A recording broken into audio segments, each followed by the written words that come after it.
السلام عليكم. النهارده حلقه جديده من حلقه ملخصك في السريع منه، الحلقه اللي هحاول الخص لك فيها كل اللي حصل في الكوره في اقل وقت ممكن. بس قبل ما نبدا ما تنساش تعمل لايك وشير وسبسكرايب وتفعل الجرس عشان تستنى كل الحلقات اللي هتنزل. ولا بينا بسرعه نخش في وهنبدا بالكره المصريه. الكره المصريه ما فيهاش اي جديد غير ماتش الزمالك امبارح اللي قدر يكسب 4-2 وبيراميدز قدر يكسب في اخر دقيقه 2-1 على انبي.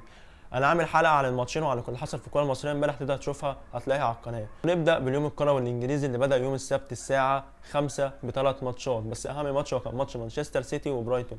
الماتش اللي بدا من ضغط عالي من برايتون وقدروا ان هم يسجلوا في اول 10 دقائق جول عن طريق متومه، بس اتلغي عن طريق تسلل قبل ما عمر مرموش يقدر ياخد ضربه جزاء في الدقيقه 11 يسجلها ايرلينج هالاند. بعديها ب 10 دقائق في الدقيقه 21 قدر يستوبينان ان هو يجيب فاول حلو قوي يسجل بيه هدف التعادل قبل ما ابننا عمر مرموش يسجل هدف عالمي من تصويت مدفع رمضان وينهي الشوط الاول بتقدم مانشستر سيتي 2-1.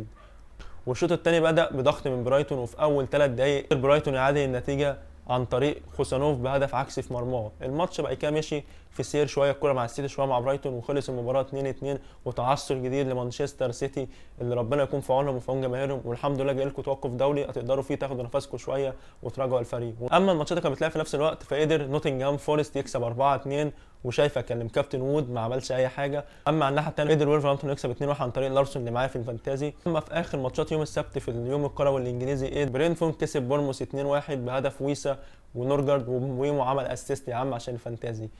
ونخش على اليوم اللي بعده يوم الاحد اللي بدا بديربي لندن ما بين ارسنال وتشيلسي. الماتش اللي كان ماتش سيء جدا من الفريقين. الماتش اللي بدا ان ارسنال قدر يجيب جون في الدقيقه 20 عن طريق ماكين مورينو من ضربه ركنيه سلاحهم الموسم ده، وبعد كده مفيش الا كوره لتشيلسي خطيره من ماركو كوكوريلا شاطها عدت من ايد رايا وعدت جنب القائم وخدها خلاص. مفيش اي حاجه من الماتش، ماتش ممل، ماتش سيء من الفرقتين. بس ارسنال قدر انه ياخد 3 نقط وحاجه من الماتش، بس ماتش سيء ما انصحكش انك تشوف الملخص ولا اي حاجه فيه.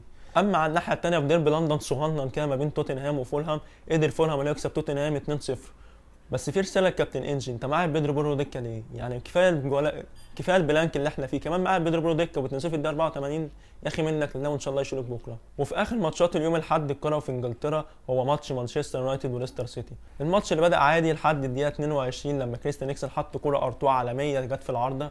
بعدها بخمس دقائق قدر هويلاند يسجل الهدف الاول لمانشستر يونايتد باسيست عالمي من برونو فرنانديز، ويخلص الشوط الاول على كده ويبتدي الشوط الثاني. وفي الدقيقه 55 قدر جارناتشو يجيب الهدف الثاني لمانشستر يونايتد بس يتلغي بداعي التسلل. وبعدها ب 10 دقائق قدر نفس اللاعب يجيب الهدف الثاني لمانشستر يونايتد باسيست برضه من برونو فرنانديز قبل ما برونو بنفسه يخلص المباراه في الدقيقه 89 بالهدف الثالث. مباراه احسن ما فيها فوز مانشستر يونايتد. مانشستر يونايتد بقى له كام ماتش بيكسب على التوالي، وان شاء الله نكمل على كده ونقدر نمسك فورمه على الاقل تخلينا نبقى من التوب 10 في الدوري الانجليزي. ونخش على اخر ماتشات اليوم وهو ماتش نهائي الكاراباو كاب ما بين ليفربول ونيوكاسل يونايتد. ليفربول اللي نازل المفروض عايز يرد الاعتبار بعد اللي حصل فيهم الاربع من دوري ابطال اوروبا. اما نيوكاسل فهو نازل مش باقي على حاجه، فريق ما خدش بطوله من 70 سنه.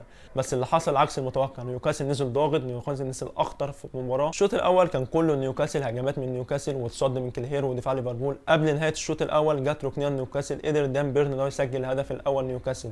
والشوط الثاني على عكس برضه المتوقع، نيوكاسل نزل ضاغط وقدر انه يجيب جون في الدقيقه 50 عن طريق ازاج بس يتلغي بداعي التسلل قبل ما نفس اللاعب يجيب جون بعديها بدقيقه في الدقيقه 51 ويقتل المباراه. وبعد هدف نيوكاسل الثاني ليفربول مسك الكوره وهاجم على المرمى اكتر، واخطر كوره ليفربول كانت في المباراه في الدقيقه 58 لما الكوره كانت لكيرتو جونز على منطقه الجزاء حطها في العارضه. وبعديها بخمس دقائق ازاج جات له كوره اللي هو ينهي المباراه، بس كلهير كان لسه محافظ على امان ليفربول في المباراه قبل ما ينزل كييزا في الدقيقه 93 وسجل هدف تقليص الفرق ليفربول. بس الوقت ما كانش كافي وما قدرش ليفربول يعاد المباراه ويفوز نيوكاسل بالمباراه وباول بطوله من 70 سنه. ليفربول اللي محتاج يراجع اوراقه عشان لو فضل بالحال ده ممكن بمعجزه يخسر الدوري السنه دي. وكده خلص اليوم الكروي عندنا في انجلترا، ونخش على الدوري اللي بعده وهو الدوري. نخش على اليوم الكروي في ايطاليا اللي بدا معانا مباراه نابولي وفينيزيا، المباراه اللي خلصت 0-0 من غير اي خطوره من غير اي حاجه، كانت مباراه ممله جدا. وبعد كده نخش على واحده من مفاجآت الدوري وهي خساره يوفنتوس من فيورنتينا 3-0. يوفنتوس الوضع من سيء لاسوء، ممكن نزول الحلقه دي نسمع اقاله دييجو موتا من منصبه، وابرز المرشحين هو تشافي. ونخش بعد كده على مباراه اس ميلان وكومو. اس ميلان اللي بدا المباراه سيء جدا، كومو هو اللي كان معاه الضغط وكومو هو اللي قدر يسجل هدف اول في اللقاء قبل ما اس ميلان يقدر ان هو يخرج من مأزق ويسجل الهدف الاول والثاني. مباراه اشهر حاجه فيها هو عوده ديالي الي للعب الكوره من سنتين، بس للاسف الحلم ما بيكملش. ديالي الي اللي بعد ما نزل ب 10 دقائق خد طرد مباشر وخرج من المباراه. وفي الماتش ده في لقطه لكايل ووكر وهو رايح للحكم يقول له ما تدروش كارت احمر عشان نفسيته ما تتعبش. وخلص الماتش بفوز اي سي ميلان. واهم حاجه انه خد 3 نقط. اي سي ميلان اللي شويه فوق وشويه تحت، بيلعب ماتشات كبيره وماتشات الصغيره بيقع فيها، مش عارفين ميلان هيعمل ايه مع كونسيساو. خش على ماتش روما اللي قدر يكسب 1-0 على الرايق وعلى الهادي. وروما اهم ماتش في اليوم الايطالي هو ماتش اتلانتا وانتر ميلان. ماتش اتلانتا وانتر ميلان الشوط الاول كان الفريقين خايفين، مفيش الا كره ترام بس اللي جت في العارضه. بعد كده الفريقين محافظين، هجمات شويه هجمات مش خطيره من الفريقين على المرمى، والشوط الاول يخلص بالتعادل السلبي 0-0. اما بدايه الشوط الثاني مع انتر ميلان فهو كان بدايه الكره مع اتلانتا، هو اللي مهاجم هو اللي ضاغط، بس انتر ميلان قدر في الدقيقه 54 يسجل هدف عن طريق كارلوس اوجوستو بتمريره من كانت تشانالوجلو. والمباراه دي فضلت ماشيه، الكره مع اتلانتا بيهاجم شويه وانتر بيدافع لحد في الدقيقه 81 لما ادرسون لاعب اتلانتا خد انذارين في الدقيقه 81 ويطرد، والماتش اتعرب اكتر على اتلانتا. ومن بعد الطرد اتلانتا ما بقاش بقى على حاجه وبقى بيهاجم بكل صفوفه وبكل لعبته، قبل ما لوتارو مارتينيز قدر ان هو ينهي المباراه بالهدف الثاني ويدي ال3 نقط لانتر ميلان. ودي كانت نهايه اليوم الكروي في ايطاليا. وعلى جنب كده باريس سان جيرمان يخلص ماتش الديربي مع مارسيليا بنتيجه 3-1. اما بالنسبه للدوري الالماني فباير ليفركوزن قدر ان هو يقلب تاخره ب 3-0 ل 4-3 بريمونتادا عظيمه تحت قياده تشابي الونسو. ونخش على اخر دوري معانا وهو الدوري الاسباني، والبدايه من عند ريال مدريد. نخش على مباراه ريال مدريد وفيا ريال، المباراه اللي بدات سخنه من ناحيه فيا ريال وقدر ان هو يسجل الهدف الاول في اول 8 دقائق، بس الرد ما تاخرش من ريال مدريد، وفي الدقيقه 17 قدر كيليان امبابي ان هو يجيب هدف التعادل. وبعديها وقبل نهايه الشوط الاول قدر كيليان امبابي اللي هو يجيب الهدف الثاني والمكسب لريال مدريد. المباراه كانت متوازنه من ريال مدريد. ريال مدريد اللي قرر ان هو ما يلعبش فينيسيوس جونيور ولعب رودريجو على الشمال. مباراه كان احسن لاعب فيها من ريال مدريد هو كورتوا اللي صدم اكتر من كوره وشال اكتر من هدف محقق الماتش ده. ريال مدريد اللي خد اهم حاجه من الماتش هم ال3 نقط باقل مجهود ممكن، وهو مستني مباراه برشلونه واتلتيكو مدريد واللي هيحصل فيها. ومن هنا نخش على اخر مباراه معانا وهي مباراه برشلونه واتلتيكو مدريد. المباراه اللي بدات من هجوم برشلونه، وفي الدقيقه 5 قدر يمين يامال يجيب كوره في العارضه، وبعدها يقدر اتلتيكو مدريد بهجمه مرتده يروح بكوره خطيره من عند ماركوس يورينتي. حصل معاه احتكاك من اياجو مارتينيز كان ممكن يؤدي الى ضربه جزاء لو كان يورينتي وقع، بس يورينتي قرر انه يكمل في الكوره ويعمل عرضيه ما فيش اي منها اي خطوره. الكوندي اللي خد انذار في الدقيقه 26 وكان ممكن يطرد في الدقيقه 30 بسبب ان هو ضرب سيميوني بدون كوره، بس الحكم عداها وتمشي عادي جدا من غير انذار. الدقيقه 44 تمريره جميله من بدري ليفاندوسكي، بس كالعاده يحط الكوره في السماء قبل ما الكره ترد عليهم بهجمه مرتده ويسجل منها الفاريز الهدف الاول في نهايه الشوط الاول. الشوط الاول بعنوان كل حاجه بتبقى حلوه لحد ما توصل لليفاندوسكي وتبوظ. ويبدا الشوط الثاني وبرشلونه اللي معاه الكوره وبرشلونه ضاغط اكتر وبرشلونه اللي بيعمل محاولات على الجول واتلتيكو مدريد بيدافع بس. في الدقيقه 60 يقرر سيميوني ان هو ينزل سورلوس وجالاجر. في الدقيقه 70 يقرر سورلوس بالتخصص اللي هو يجيب الهدف الثاني اسيست من كونر جالاجر، بس لعيبه برشلونه قعدت تعترض على الهدف ده لان كان في لمسه يد قبلها على رودريجو دي بول، بس الحكم تغاضى عنها وما رضيش انه يحسبها.